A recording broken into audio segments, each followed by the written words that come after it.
ನಮಸ್ಕಾರ ವೀಕ್ಷಕರೇ, history by Anand Kulkarni YouTube ಚಾನಲ್ಗೆ ತಮಗೆ ಆತ್ಮೀಯವಾದ ಸ್ವಾಗತ.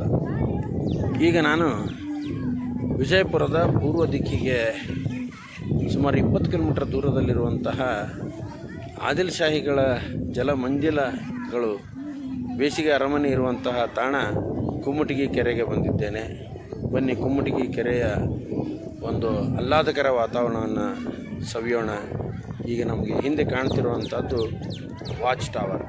ಆದಿಲ್ ಶಾಹಿಗಳು ಇಲ್ಲಿ ಬಂದಾಗ ಅವರ ಸಂರಕ್ಷಣೆಗಾಗಿ ಅಂಗರಕ್ಷಕರು ಸುಮಾರು 100 ಅಡಿ ಎತ್ತರ ಇರುವಂಥ ವಾಚ್ ಟವರ್ ಮೇಲೆ ನಿಂತು ಅವರಿಗೆ ರಕ್ಷಣೆಯನ್ನು ಕೊಡ್ತಿರುವಂಥ ವಾಚ್ ಟವರ್ ಎದುರಿಗೆ ಇದ್ದೇನೆ. ಬನ್ನಿ, ಕುಮ್ಮಟಗಿ ಬಗ್ಗೆ ಮಾಹಿತಿಯನ್ನು ಪಡೆಯೋಣ. ಶರಣಾಗು ನೀ ಮಗನಾಗು, ಆತ್ಮದ ಅರಿವು ತಿಳಿದವನಾಗು, ಆತ್ಮದ ಅರಿವು ತಿಳಿದವನಾಗು, ಗುರು ತಾರುಣ್ಯವ ಪಡೆದವನಾಗು. ಶ್ರೀ ಗುರುವಿಗೆ ಮನುಜಾ ಶರಣಾಗು, ಶರಣಾಗು ನೀ ಮಗನಾಗು, ಅಳಿಯಾಗು ಅಳಿದು ತಿಳಿಯಾಗು, ನಾನಾರೆಂಬುದು ಅರಿತವನಾಗು, ಅಳಿಯಾಗು ಅಳಿದು ತಿಳಿಯಾಗು, ನಾನಾರೆಂಬುದು ಅರಿತವನಾಗು.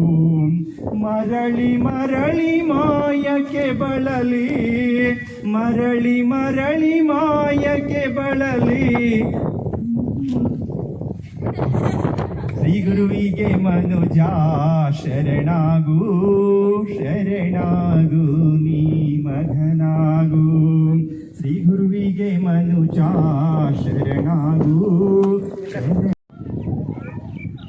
ಅತ್ಯಂತ ಸುಂದರ ತಾಣ ಕುಮ್ಮಟಗಿ ಕೆರೆ.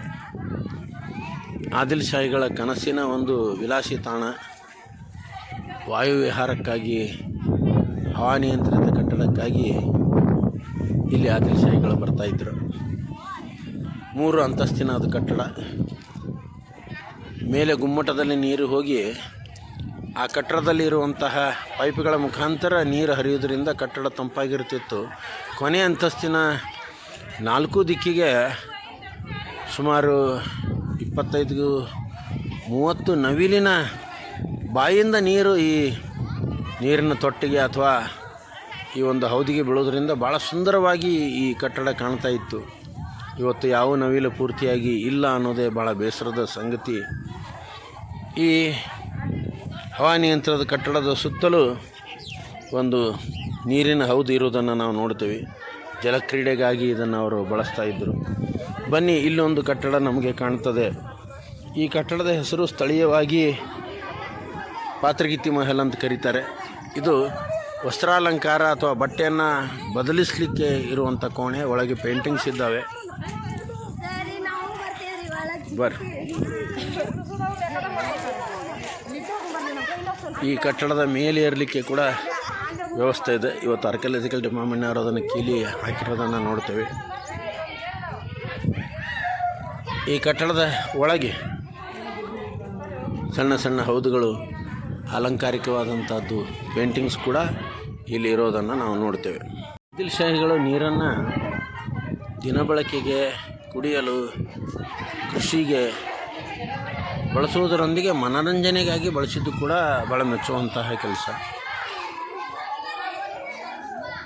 ನೀರನ್ನು ಎಲ್ಲಿ ನಿಂದಿರಿಸಬೇಕು ಮತ್ತು ಅದನ್ನು ಹೇಗೆ ಬಳಸಬೇಕು ಅನ್ನೋದು ಆದಿಲ್ ಶಾಹಿಗಳು ಭಾಳ ಚೆನ್ನಾಗಿ ಅವರು ಆ ಕೆಲಸ ಮಾಡಿರುವಂಥದ್ದು.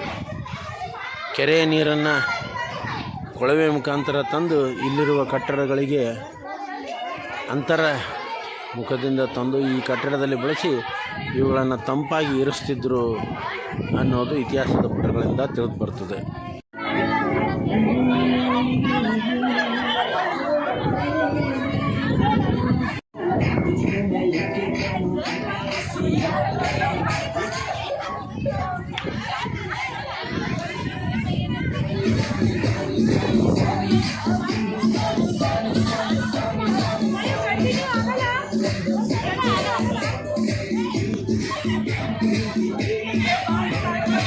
ಸ್ವಾಮಿ.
ಹಚ್ಚಿರಿ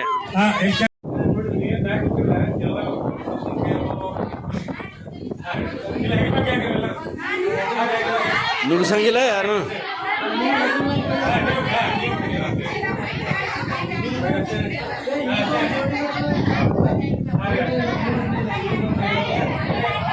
ಅಲ್ಲದಾಳ